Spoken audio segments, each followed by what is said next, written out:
what's going on, boys? I think I got a good video here, bro. It's in this fucking channel, bro. I think I got a good video here, bro. I think I gotta go on, bro. I love watching shit like this. It's not like on point, but it's like, you know, somewhere there, bro. Why Courage the Cowardly Dog aged so well? You know what I'm saying? Not that I watched it recently, because how the fuck do you watch cartoons these days in Australia? No idea, bro. But that being said, though, let's just get into the video, bro. What you're about to see was so wild, you know what I'm for saying? Animated TV. Because like you can, I know I paused, but I don't give a shit. Nah, because like, bro, you can watch SpongeBob on Netflix, bro. You can watch, because I know in South Africa they used to have like 6 dedicated channels, bro. Like Disney, Nickelodeon, Looney Tunes, and then Cartoon Network, bro. And then obviously a couple more. But it was like dedication, bro. Everything was specified. I don't know how it is these days, bro. You know what I mean? Time. Many countries refuse to air this portion of the episode years later. Courage is going to walk up to the store and now he's going to open it. Let's rewatch that because I think I fucked it up. What you're about to see was so wild for animated TV at the time, many countries refused to air this portion of the episode years later. Courage is going to walk up to the store. There's some SpongeBob episodes like that, man. Now he's going to open it.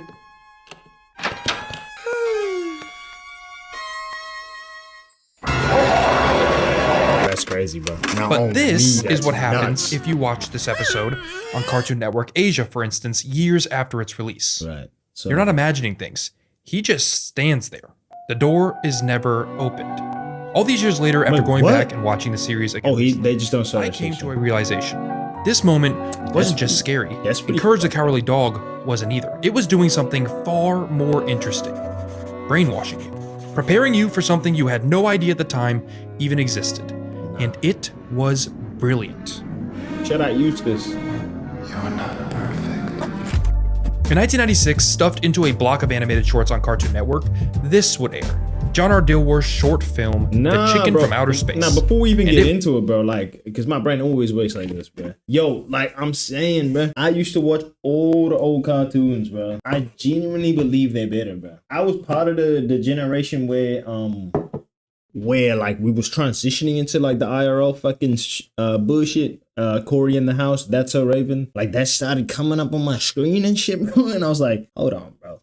This is all good, but I don't know. I feel like I could only deal with that. Like after that, I feel like it was too far. You know what I'm saying? Like I was not connected. But like all the other shit was more interesting. Like Tom and Jerry, SpongeBob was my number one, obviously. Tom and Jerry, SpongeBob, Courage the Cowardly Dog, fucking Chowder, for example. Why am I cussing? I don't know.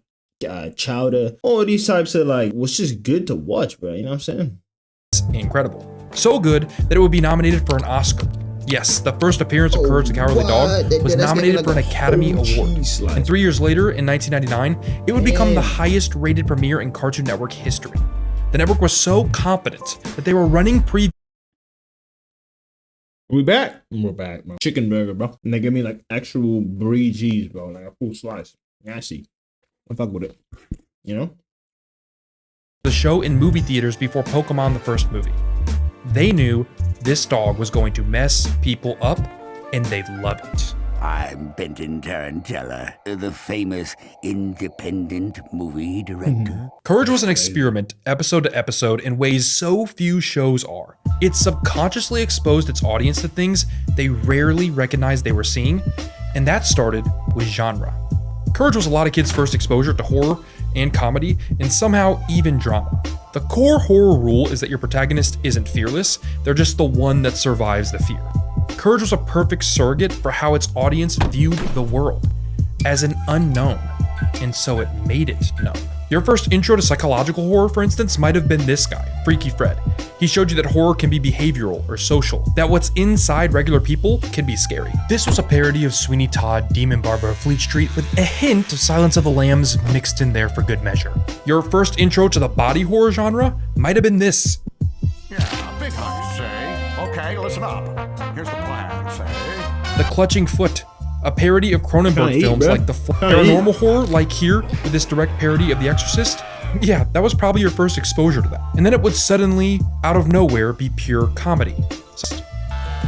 It would use genre, comedy, drama, to lower your defenses with the horror hard. This was kind of advanced filmmaking language and genre use masquerading as a Looney Tune. It was slowly exposing you to all genres of media, all kinds of horror, comedy, without you realizing it outright. But it took this subliminal exposure a real big step further. Courage was, like many of the shows on Cartoon Network at the time, 2D animation. And it also just flat out wasn't at the same time. It was one of the first shows to do what you now see so many animated shows doing, mixing media. But it wasn't just slowly exposing you to different animation styles, it was exposing you to art, sometimes for the first time as well. Your first exposure to surrealism, to the work of Salvador Dali or Rene Magritte, was probably The Sandman Sleeps. You knew what surrealism was before you had ever heard that word, thanks to Courage. Why? Then there was the German Expressionism, an art form that wasn't about realism. It was meant to externalize emotion by showing fear as the world itself feeling slightly wrong. It can be seen in things like Nosferatu. It did this through exaggerated shadows, extreme lighting contrast, harsh architecture, but you already knew all of this without hearing any of it before, because you had already seen The Shadow of Courage, an episode of animation about anxiety, vulnerability, and isolation, straight from the pages of what German Expressionism was. And you were even being exposed to classic works of art because Courage was literally built foundationally, directly on top of them. This is Andrew Wyeth's 1948 painting, Christina's World, currently displayed at the Museum of Modern Art in New York. You probably already recognize it. Or American Gothic by... Nah, before we continue, I was gonna say, bro, like, the setting of Courage the Cowardly Dog in that little farm joint was actually, like, in my mind, an insane place. Like, creatively. Because I don't know if you guys do this thing where, like, it's like the same with, like, Call of Duty maps or some shit, or, like, any map that you experience. You obviously map it out creatively in your head. But, like, this place I also mapped out, bro. And it was the only place that I knew the like my only experience of like a farm in the middle of fucking Oklahoma or some shit. You know what I'm getting at? You probably don't, bro. It's all good, dog. Clearly an inspiration for Eustace and Muriel, but is also featured in an episode with Courage's house behind them instead. And the same goes for animation. Courage used claymation techniques, 3D animation, paper animation. It used animation to lull you into a sense of visual security and then exposed you to animation styles you'd never experienced before to induce its horror. And again, a lot of these techniques you were seeing for the first time, and the show used that knowledge against you. It broke its visual consistency constantly. But it's not just what you see, you can hear it. Classical music was used many times throughout Courage's run, like Richard Wagner's Ride of the Valkyries. And much of its audience just hadn't heard classical music used in this context, or sometimes any. Better yet, that care was paid to all of its sound design. Dilworth made it a point not to use stock sounds and try to create new sounds whenever they could, using the philosophy of only using sounds that made him laugh. This made a lot of the horror even more uncomfortable because the tone was so unfamiliar. It didn't tell you how to feel, it let you decide whether something was scary or funny on your own. That's incredibly rare. I gotta watch very few shows some highlights for that time. And honestly, I think a lot of today's I didn't get to animation, watch whether as it's TV much or back movies, then, bro. struggles with trusting its audience as much as Courage did all those years ago. But it was also teaching you the structural language of the world around you. Courage's magic, to me, is really in the way it presented fear. And it did so in the same way I think it wanted its audience to see it, as something that deserves empathy. We have no place for the likes of you. Hunchback of Nowhere is one of my favorite episodes of television, period.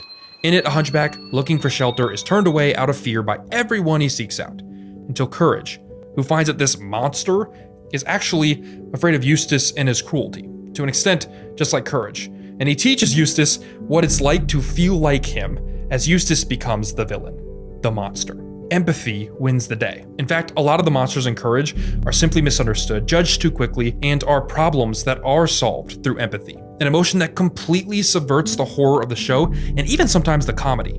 It is what stops Courage from feeling dark in all of... We can do a tracking shot over here and then rack focus. Nah, that's funny, bro. which was weird. Most of its audience had, at the That's on time, GTA, bro. never seen most of the things Parody being will always parodied be or funny, bro. referenced. Like Benton Tarantella here, an obvious play on Tarantino, who had only made 3 movies before Courage released, and at that time, there's a good chance you hadn't seen any 3 of them. Yet. So Courage became a vehicle for foundational exposure to so much for its audience. To genre, to horror, to animation styles, to art, even music. That's the brilliance of Courage the Cowardly Dog. It was brainwashing you so that you would be more receptive to these genres, ideas, and IPs later in life. You'd have learned more about them already than you ever even realized. You'd recognize surrealism or body horror because a single show opened your eyes to how much cool, weird art and animation was actually out there and really challenged you to be open to and ready for anything. It is ironic then that some missed this moment when they finally got around to watching it. That a show that opened the door to genre, horror, and art for so many people instead saw a moment where the handle to the door was just never turned. And that theme would carry on in more unfortunate ways. What you're looking at right now is something that should have probably been finished.